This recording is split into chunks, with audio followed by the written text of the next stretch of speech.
This is Japet Aguilar and you're watching PhilippineNews.com.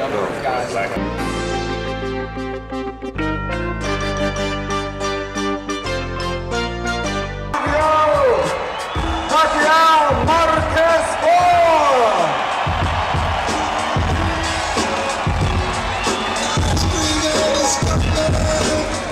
I think there's a lot of pressure on Manny in this situation because he's coming off of two very close fights.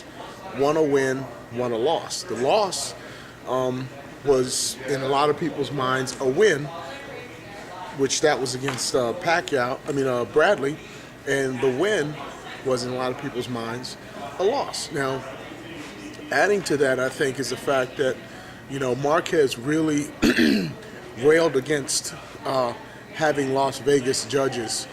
He does have one, but that Las Vegas judge, Adelaide Bird, is coming off of a fight in New York where she scored it just a runaway for the guy who was the underdog, and that was Austin Trout against Miguel Cotto.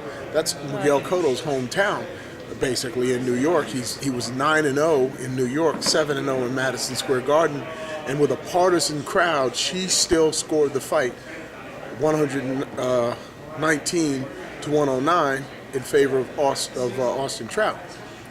She's the Las Vegas judge that Marquez feared. Well, now she's going to be here, and she showed the ability to, in that situation, call the fight that most ringsiders saw in favor of Austin Trout, just like we did.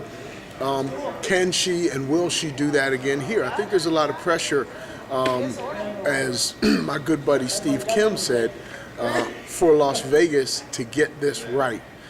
She's a Las Vegas judge. She's symbolically representative of this state. So, I think there's a lot of pressure on her. And, the other judge that came from the Cotto fight is on this card too, and that's Steve Weisfeld. He scored at 117 to 111 for Austin Trout. So I just see this as an uphill battle for Manny Pacquiao, which is very ironic because this is, where he's plied, his trade in terms of reaching, his status. It's just that's the way it looks to me. And I think that Marquez is going to come out the winner.